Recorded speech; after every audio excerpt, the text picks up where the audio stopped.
1 plus 1 equals 2. What would have to be true for 1 plus 1 to equal 2?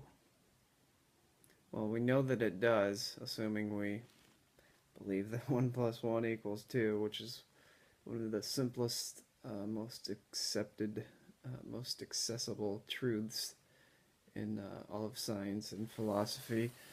um,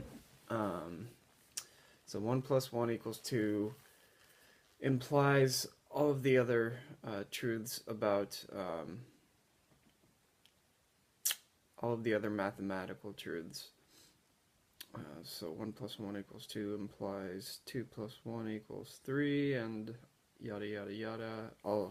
Everything mathematical you could come up with is implied by 1 plus 1 equals 2, and vice versa.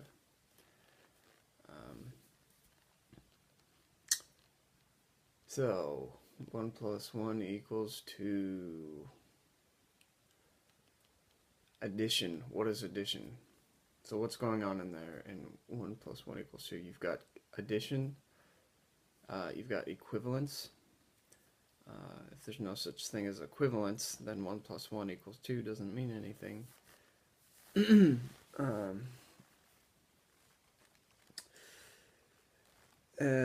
You've got boundary. You've got the idea of a unit. One what? One unit. What is a unit? It's more or less, it's a boundary condition. One considered along with another one is equivalent to 2 units. One unit considered with another unit is equivalent to 2 units considered together. So a unit, what is a unit? I'll give you a second, because I need one myself. It's a tough question. What is a unit? It's a definition of separateness, kind of. A boundarized portion of an environment, virtual or physical.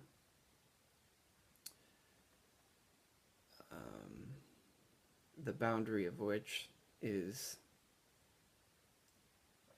upheld or enforced by a definition. So now we have the idea of enforcement. We have the idea of a boundary. We have the idea of a unit. We have the idea of a notion, because a unit is a notion. A unit is a concept. And what would have to be true for a concept to exist, for a notion to exist? The mind. The mind. The general, all mind, any mind, mind in general. Because where would a concept exist except in a thinking mind? So 1 plus 1 equals 2 implies the existence of the mind and answers the age-old question of why does consciousness exist? Because 1 plus 1 equals 2. Bet you didn't learn that in math class.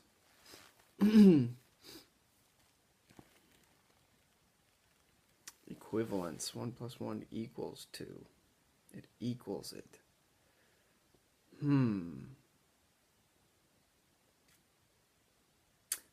That implies separateness, and togetherness, because to even consider two sides of an equation, you have to distinguish them and isolate them. So distinction, isolation. Now we're into the structure of language, how the general fundamental concepts tie together. I'm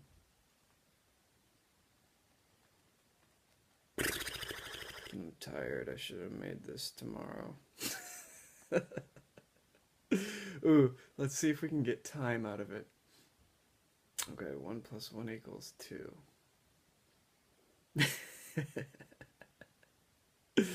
It does, right? I think so. Okay, so here's an interesting sort of tangent. As I stroke a tangent portion of my beard. 1 + 1 is not an event. It doesn't have to occur. You don't have to actually add one thing to another thing for 1 + 1 = 2 to be valid. It is a timeless truth. It exists, you could say, outside of time. It's not subject to time. 1 + 1 = 2 does not require the existence of time to be true. See, I feel like I'm contradicting. I feel like I'm the contraband dick king. I feel like I'm contradicting myself because I just said it's a timeless relationship, not subject to time. But 1 + 1 = 2 implies the existence of consciousness, of the mind, as we already established. So, how are we here experiencing time? Static. 1 + 1 = 2 is static. Anything motional requires time.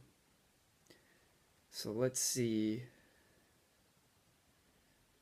Again, we established that 1 + 1 doesn't have to happen for it to equal 2. The relationship is valid regardless, forever. 1 + 1 always equals 2. Not because you added 1 to 1 over an interval of time.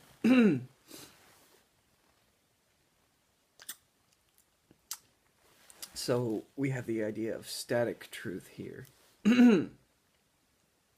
Static truth. And then, tentatively, let's hypothesize emotional truth or change truth. Truths regarding to changes over time, which is more or less distinct from truths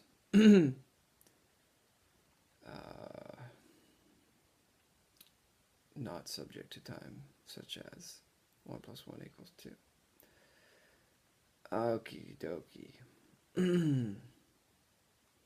Static truth. What would have to be true for static truth to be true? To be valid? To exist? To be true. For something to be stationary, it would have to... Man, I think it has to exist outside of the mind.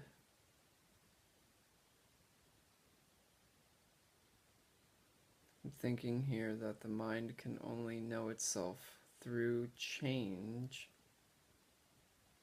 and that the self is the no change, or the static truth. Mind can only know static truth through dynamic truth. Boom! You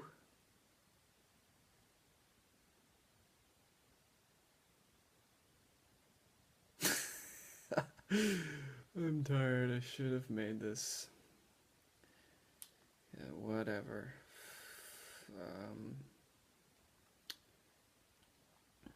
You